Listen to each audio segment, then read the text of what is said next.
Sa kabuuang taon ng 2022, ang GDP ay nagtala ng pagtaas na 7.6%. Ito ay mula sa naitala na 5.7% noong taong 2021. Ang Gross National Income o GNI ay nagtala ng pagtaas na 9.3% sa ika-4 na quarter ng taong 2022. Gayon din, ang Net Primary Income from the rest of the world ay tumaas ng 57.5% sa ika-4 na quarter ng taong 2022. Sa kabuuang taon ng 2022, ang GNI ay tumaas ng 9.9%. Samantala, ang Net Primary Income ay tumaas din ng 76.4% para sa kabuuang taon ng 2022. Sa seasonally adjusted national account sa ika-4 na quarter ng taong 2022, ang GDP ay nagtala ng pagtaas ng 2.4% quarter-on-quarter growth. Sa kabilang dako, ang GNI ay nagtala ng 3.3% quarter-on-quarter growth na paglago sa parehas na period. Sa mga pangunahing sektor ng ekonomiya, ang industry at services ay nagsipagtala ng pagtaas na 4.8% at 9.8% respectively sa ika-4 na quarter ng taong 2022. Samantala, ang agriculture, forestry, and fishing ay nakapagtala ng pagbaba ng negative 0.3% para sa fourth quarter. Sa kabuuang taon ng 2022, ang agriculture, forestry, and fishing, industry, at services ay nakapagtala ng pagtaas na 0.5%, 6.7% at 9.2% respectively. Sa seasonally adjusted basis naman, ang industry at services ay nagsipagtala ng mga pagtaas na 1.5% at 3.5% respectively sa quarter-on-quarter na basihan para sa ika-4 na quarter ng taong 2022. Samantala, ang agriculture, forestry, and fishing ay nakapagtala ng pagbaba na negative 1.7%. Sa ika-4 na quarter ng taong 2022, ang per capita GDP ay tumaas ng 5.7% mula sa naitalang 6.4% sa parehong bahagi noong nakalipas na taon. Ang per capita GNI at per capita household final consumption expenditure ay parehong nakapagtala ng pagtaas na 8.0% at 5.7% respectively. Sa kabuuang taon ng 2022, ang per capita GDP, per capita GNI at per capita household final consumption expenditure ay nakapagtala ng pagtaas na 6.3%, 8.6% at 7.0% respectively. Sa naitalang pagtaas ng GDP na 7.2% sa ika-4 na quarter ng taong 2022, ang services sector ay nagtala ng pinakamataas na contribution na 5.8 percentage points. Ito naman ay sinundan ng industry sector na nagtala na contribution na 1.5 percentage points, habang ang agriculture, forestry, and fishing ay nakapag-ambag ng negative 0.03 percentage points sa kabuuang pagtaas ng GDP. Sa paglago ng ekonomiya na 7.6% sa kabuuang taon ng 2022, ang agriculture, forestry, and fishing, industry at services sector ay nagsipagtala ng contribution na 0.5% para sa agriculture, 2.0 percentage points para sa industry at 5.5 percentage points para sa services sector. Sa 16 na sektor ng GDP, ang accommodation and food service activities ay nagtala ng pinakamataas na paglago na mayroong 36.1% sa ika-4 na quarter ng taong 2022. Ito ay sinundan ng mga sumusunod: transportation and storage na tumaas ng 19.2%, other services na tumaas ng 18.3%, at education na tumaas ng 11.3%. Para naman sa kabuuang taon ng 2022, ang accommodation and food service activities ay nagtala ng pinakamataas na paglago na mayroong 31.8%. Ito ay sinundan ng mga sumusunod. Other services na tumaas ng 28.3%, transportation and storage na tumaas na 23.9%, at construction na tumaas ng 12.7%. Sa mga sektor naman na may malalaking contribution sa pagtaas ng GDP sa ika-4 na quarter ng taong 2022 ay ang mga sumusunod. Wholesale and retail trade, repair of motor vehicles and motorcycles na nag-ambag ng 1.7 percentage points. Financial and insurance activities na nag-ambag ng 0.86 percentage point at manufacturing na nag-ambag ng 0.85 percentage point. Para sa kabuuang taon ng 2022, ang may malaking contribution ay ang mga sumusunod. Wholesale and retail trade, repair of motor vehicles and motorcycles na nag-ambag ng 1.6 percentage points, manufacturing na nag-ambag ng 1.0 percentage point, at construction na nag-ambag ng 0.8 percentage point. Sa demand side, ang imports of services ay nakapagtala ng may pinakamataas na paglago sa antas na 47.4% sa ika-4 na quarter ng taong 2022. Ito ay sinundan ng mga sumusunod. Valuables na tumaas ng 30.4%, exports of services na tumaas ng 21.9%, at exports of goods na tumaas ng 10.6%. Para naman sa kabuuang taon ng 2022, ang imports of services ay nakapagtala ng pinakamataas na paglago sa antas na 42.2%. Ito ay sinundan ng exports of services na tumaas ng 20.2%, construction na tumaas ng 12.7%, at durable equipment na tumaas ng 9.3%. Para sa ika-4 na quarter ng taong 2022, ang mga sektor na may pinakamalaking contribution sa pagtaas ng GDP sa expenditure side ay ang mga sumusunod. Households final consumption expenditure nag-ambag ng 5.3 percentage points. Net exports of goods and services na nag-ambag ng 1.5 percentage points, at construction na nag-ambag ng 1.1 percentage points. Para sa kabuuang taon ng 2022, ang may malaking kontribusyon ay ang mga sumusunod. Household final consumption expenditure na nag-ambag ng 6.1 percentage points. Construction na nag-ambag ng 1.7 percentage points, at government final consumption expenditure na nag-ambag ng 0.8 percentage point. I am pleased to announce that the Philippine economy's growth remains robust as the government continues to intensify its efforts to restore the economy to its high growth trajectory, creating more and better quality jobs and speeding up poverty reduction. Our improved COVID-19 risk management and the easing of mobility restrictions have created positive economic outlook, boosting economic activity and creating more jobs despite external winds or headwinds.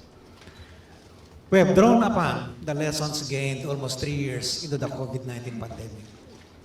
Our strong economic growth performance for 2022 proves that our calibrated policies and strategies have helped put us on the path to recovery and on track to achieving our aspiration for an inclusive, prosperous, and resilient society by 2028. As reported by national statistician Dennis Mapa, the Philippine economy grew by 7.2% in the fourth quarter of 2022, exceeding the median analyst forecast of 6.8%. This robust fourth quarter growth implies a 7.6% full-year growth in 2022 that exceeds the Development Budget Coordination Committee's target of 6.5 to 7.5% for the year. Among the major emerging economies in the region that have released their fourth quarter 2022 real GDP growth, the Philippines grew the fastest, followed by Vietnam at 5.9% and China at 2.9%. On a seasonally adjusted quarter-on-quarter basis, the Philippine economy expanded by 2.4%, driven by increased economic activity, mainly from pent-up demand as the economy fully reopened in the last 3 months of 2022. Our robust performance in the fourth quarter reflected strong domestic demand, with 3/4 contributed by household consumption and almost a fifth by investment. The improvements in labor market conditions, increased tourism, revenge and holiday spending, and resumption of face-to-face classes supported growth in the quarter, further reflecting a solid rebound in consumer and investor confidence in the economy. The growth in domestic demand was met by expansion in the services and industry sectors, with production in most of sectors back to their pre-pandemic levels. Services growth was mainly driven by wholesale and retail trade, while the expansion of manufacturing and construction subsectors supported industry growth. In contrast, agricultural output slightly declined in the fourth quarter, highlighting the need to strengthen the sector's productivity and resilience against natural disasters, animal diseases, and climate change. Nonetheless, economic growth came with more jobs. We saw vibrant labor market conditions, with the country's unemployment rate down to 4.2% in November 2022 from 6.5% in the same period in 2021. This performance marks our lowest unemployment rate since 2005. We also observe an improvement in the quality of employment relative to the same period last year, as more workers found remunerative and stable work in private establishments and became employed in full-time jobs. With the resumption of face-to-face classes, the boost in the activities of small and large enterprises alike, and the resurgence of local tourism causing ripple effects towards the recovery of all the other sectors affected by the pandemic, we are confident that we will remain in our high growth trajectory. More importantly, through the Philippine Development Plan 2023 to 2028, we will ensure inclusive growth that creates more and better green or resilient jobs to enable Filipinos to improve their quality of life. Inclusive growth across the archipelago will be our vehicle for reducing poverty incidence from 18% of the population in 2021 to a single-digit level by 2028. As global and domestic headwinds persist and keep commodity prices elevated, protecting the purchasing power of Filipinos and ensuring food security remain at the top of the government's priorities. We will continue to support consumers in affected sectors through the extension of reduced tariffs on various products, facilitation of an accessible food supply chain, reduction of transport and logistics costs, and other measures to cushion the impact of inflation on the purchasing power of households. Signed by President Marcos Jr. in December 2022, Executive Order Number 10, Series of 2022, extended the reduced import rate duties on key commodities, namely pork, rice, corn, and coal, until December 31, 2023, to help provide diversified sources of food and agricultural inputs in the short term. Complementarily, the Department of Agriculture's Agribusiness and Marketing Assistance established more Kadiwa outlets in Metro Manila, providing affordable agriculture and fishery products to ease consumers' difficulties in buying essential food commodities.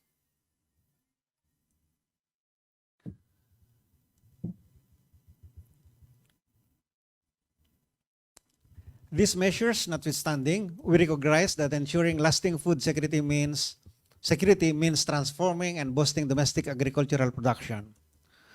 As such, the government will focus on modernizing agriculture and agribusiness through farm mechanization, research and development, enhance interagency linkages to create and diversify higher value products. Likewise, the government will continue to prioritize the creation and adoption of climate and disaster resilient technologies, alongside the development and mainstreaming of early warning systems and anticipatory mechanisms that are imperative if we are to achieve and sustain gains in the agriculture and fishery sector. By implementing the strategies identified in the PDP 2023 to 2028, we will protect Filipinos' purchasing power and strengthen food production linkages and ensure nutrition improvement across all ages. An economy is only as dynamic as its people. To ensure that the Philippines reaps the demographic dividend, we will prioritize policies to develop our human capital stock further, improve worker productivity, and promote measures for the efficient movement of people by reducing transport costs. The revised implementing rules and regulations of the Telecommuting Act, which considers the evolving nature of work, is expected to encourage the further implementation of alternative work arrangements and consequently reduce commuting costs for workers and address the traffic situation in NCR. Significant structural reforms recently enacted, such as the economic liberalization laws and tax reforms, will also help attract investments to the country and boost job creation in the near term. With more businesses recovering and adopting digital processes, we expect to see demand for technology-adept workers expand further in the coming years. Our participation in the recent World Economic Forum proved fruitful as we showcase the Philippines as a prime investment destination in the ASEAN region. Given our relaxed mobility restrictions, sizable domestic consumer market, and skilled labor force, now is the most fortuitous time to invest. We are more open now than ever for businesses to thrive in a wide array of industries: energy, water, logistics, transportation, agribusiness, infrastructure, manufacturing, tourism, health, education, and digital connectivity. Good governance, for particularly strong rule of law, is also necessary for creating an environment conducive to promoting investments. In revitalizing our investment climate, the government is committed to ensuring that our regulations are transparent and conducive to long-term investment decisions. Indeed, the development challenges we face are complex. While we worked hard to make the PDP 2023 to 2028 as comprehensive and holistic as possible, its implementation is proof of a good plan. In this connection, let me then take this opportunity to invite you to watch the live stream of the forum called From Plan to Action, the Philippine Development Plan 2023 to 2028 on Monday, January 30 at 1:30 p.m. on the NEDA official social media pages. We have invited the President himself and Cabinet Secretaries will share their action plans and address implementation issues. Representatives from local governments, the private sector, and civil society will join us. Amid global headwinds, the government remains vigilant and prepared for the long and arduous journey ahead of us. Our goal is clear. What we want is an inclusive, prosperous, and resilient society where no one is poor and no one is left behind. With the whole government working together in harmony and closer cooperation with the private sector, civil society, and development partners, we are determined to turn this vision into reality. We will continue to collectively strive for a matatag, maginhawa at panatag na buhay para sa lahat ng Pilipino. Thank you and a pleasant day to all.